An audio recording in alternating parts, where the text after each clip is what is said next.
Hello दोस्तों, नमस्कार। मैं गोविंद उपाध्याय आज आपके सम्मुख एक नवीन प्रकरण शिक्षण की अवस्थाओं के साथ उपस्थित हूँ। जैसे कि हम जानते हैं कि शिक्षा एक जटिल प्रक्रिया है।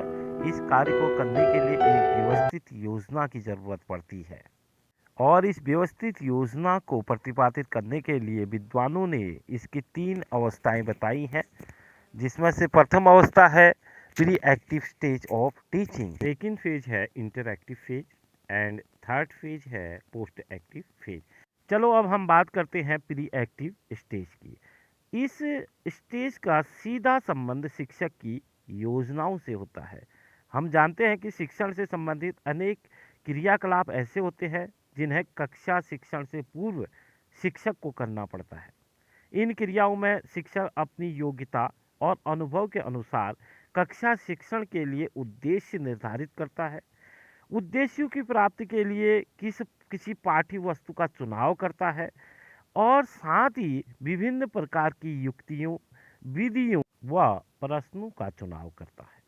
अतः हम कह सकते हैं कि प्री एक्टिव फेज का सीधा संबंध शिक्षक की तैयारी से है, जो वह कक्षा कक्ष में जाने से पूर्व निश्चित करता है। इसका सीधा संबंध प्रश्नों से है, विधियों से है, युक्तियों से है और मूल्यांकन की प्रणाली से है। वो किस प्रकार से मूल्यांकन करे, किस प्रकार से प्रश्न पूछे, किस प्रकार से अपना प्रस्तुतिकरण दे, यह सारी चीज़ें प्री एक्टिव फेज में निर्धारित की जाती है। अब हम बात करते हैं शिक्षण की अंत प्रक्रिया अवस्था।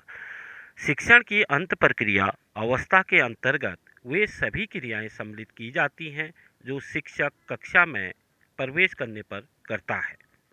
इसमें पाठ्य वस्तु के प्रेजेंटेशन की सभी क्रियाएं सम्मिलित की जाती हैं। इसके दौरान सर्वप्रथम कक्षा में प्रवेश के बाद शिक्षक द्वारा कक्षा के आकार की अनुभूति की जाती है।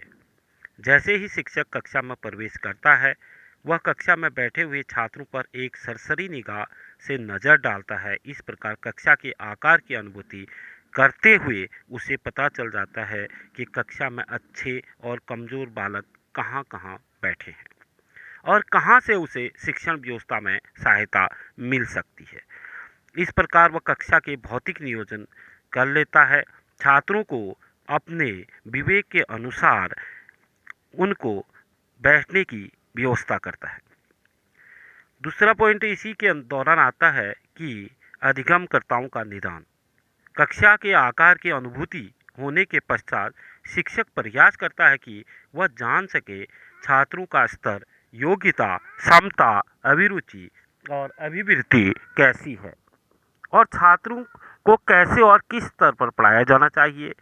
इसके पश्चात क्रिया तथा प्रतिक्रिया बिंदु आता है, जिसमें शिक्षण में इनका संबंध उन क्रियाओं तथा प्रतिक्रियाओं से होता है जो कक्षा में शिक्षक और छात्रों के मध्य चलता है। दूसरे शब्दों में यदि हम कहें तो जब शिक्षक कुछ क्रियाएं करता है तो विद्यार्थी उसके प्रति अनुक्रिया करते हैं, अथवा जब विद्यार्थी कुछ क्रियाएं करते हैं तब शिक्षक उनके प्रति अनुक्रिया करता है।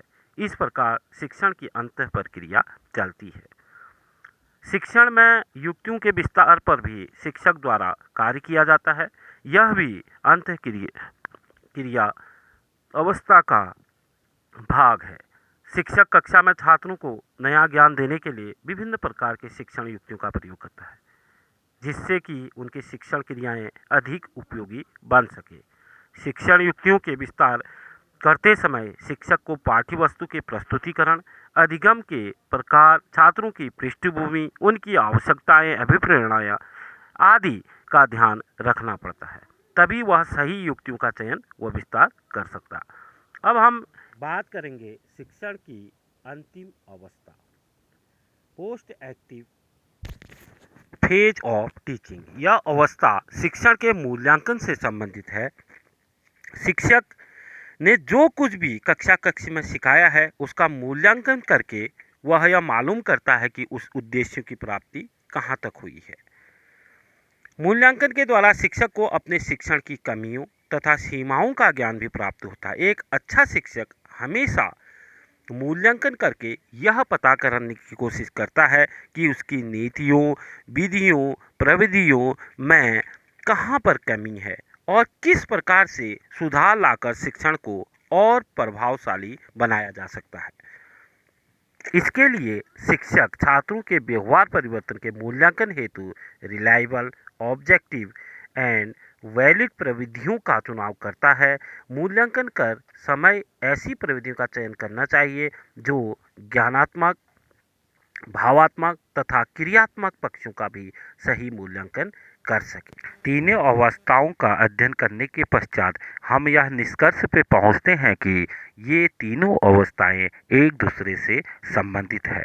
जहां पूर्व अवस्था में शिक्षक योजनाओं का प्रतिपादन करता है, वहीं अंत क्रिया अवस्था में शिक्षक द्वारा कक्षा शिक्षण किया जाता है, जिसमें वह विभिन्न विधियों, प्रविधियों, युक्तियों व अन्य क्रियाओं का प्रयोग करता है और उत्तर क्रिया अवस्था में शिक्षक द्वारा अपने निश्चित किए गए उद्देश्यों की प्राप्ति की जानकारी प्राप्त करता है।